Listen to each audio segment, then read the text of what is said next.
My name is Mia. I'm from Cambridge, Mass, and I'm going to do my personal manifesto on a comparison of comic book characters to the characters on the TV screen.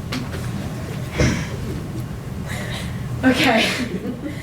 So action movies are a huge part of Hollywood, and both Marvel and DC Comics continue to dominate the field of superheroes.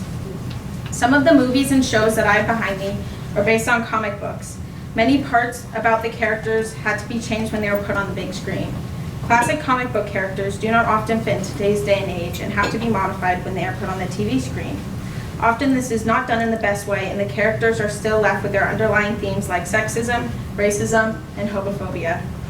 As much as I would like to focus on every comic book character who has ever been portrayed on TV, because they all deserve that, because they're all amazing. I only have 10 minutes, so I've decided to focus on my favorite show, and that's Supergirl. Okay, so an introduction to Supergirl. So if you didn't know, Supergirl is a TV show that started on the CBS but is now on the CW. As you could probably guess, it's based on the Supergirl comics. So it incorporates some really, really great issues in today's day and age and translates them into alien fights, and it's amazing. So it gives a really important empowerment message in every aspect of the show, and I have to give a shout out to not only Supergirl, but all of the female empowerment shows that do this. Okay, so basically what I'm going to do is I'm going to go through some of my favorite Supergirl characters, and I'm going to go through how they were in the comics and how they were on the TV screen. So first up is Cat Grant. Okay, so in the comic book, she doesn't have a lot of personality and is reflected extremely poorly. She's a really shallow person and is constantly chasing after this guy called Jimmy Olsen. In the TV show, she's amazing. She owns a multi-million-dollar company called Catco Worldwide Media, and she is so cool in so many ways. She's so powerful and she's so independent, and she portrays her voice really well. She's not scared to say what she wants to, and I think that's a really important thing that people should translate into their own lives, because I feel like the voice is a really important thing. Okay, next up is Alex Danvers. So in the comic books, Alex Danvers actually doesn't exist. Her parents had a son, and he wasn't a main aspect of the comics at all. So in the show, she's Supergirl's adoptive sister, and she's a woman who works at the DEO, which is the Department of Extraterrestrial Operations. So she tracks down hostile aliens. In the show, she has a girlfriend called Maggie Sawyer, and their story has been a major aspect of this season, and I think that's amazing, because gay and lesbian rights have to be portrayed and pushed for.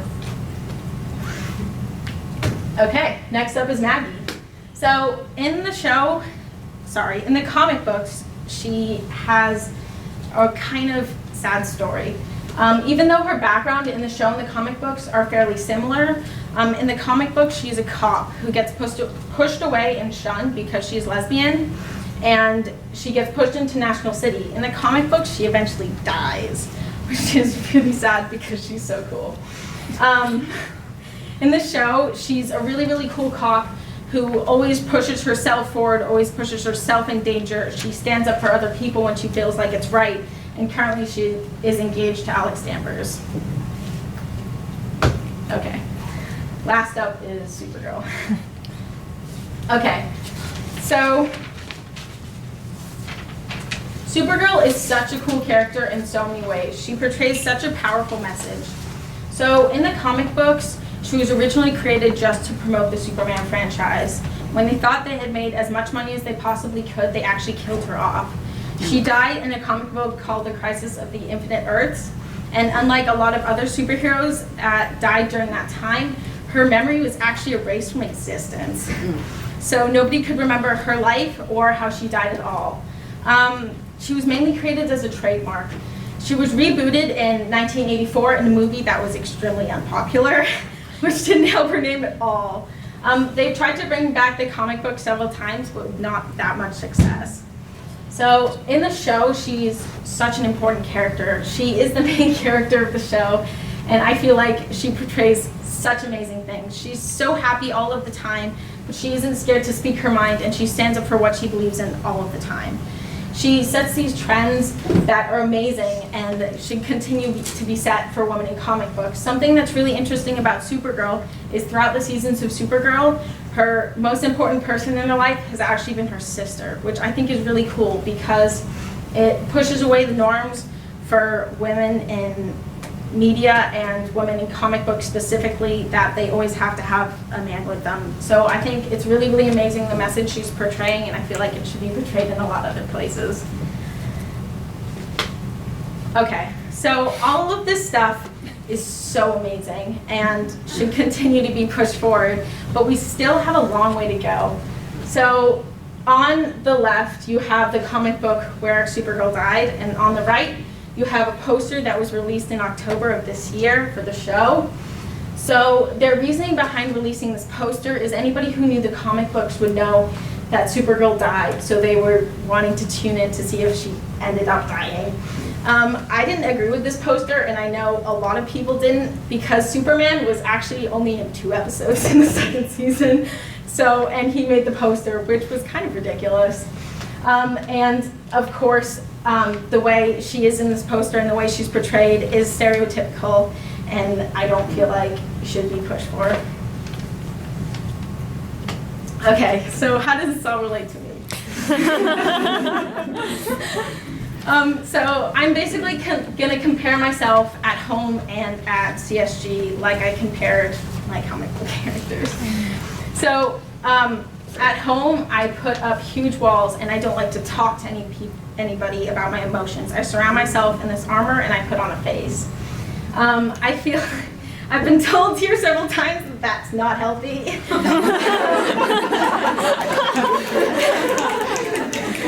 And I shouldn't do it. I feel like CSG has been such a positive experience for me. I've met so many great people, and these people are going to impact my life for years to come. I know that they'll always be there for me when I need them, and they've constantly supported me throughout these 4 months, and I couldn't be more grateful to all of these people. They're amazing. So I kind of just want to give out a shout out to not only the students, but the staff, like the RAs. You guys are so cool. Like, Claudia, you were the best check-in person ever. I sat in your office for 2 hours, and you sat there and listened to me. Like, I couldn't be more grateful for you. Holly, you were the one that gave me this idea. Thank you so much. I am so passionate about this, and I'm so excited to be presenting it. I think you're such a great person, and I know you can always talk to me. Hannah, you're so great all of the time. All of the res life stick up for us, but you're amazing. Like, I don't even know. You're just really cool. And the teachers, you have made learning here so interesting and exciting. Going out to the field is really, really fun, and it helps me learn a lot more because I fidget a lot and it's hard for me to sit there. So I don't really focus that well in the classroom, but when we're out in the fields or when we're going on field trips, I learn so much more, and I'm so grateful. And for everybody who's behind the scenes, like, you guys do such a great job just keeping this place together, and I'm so grateful. And of course, all the students, you guys are my best friends, and I love you guys so much.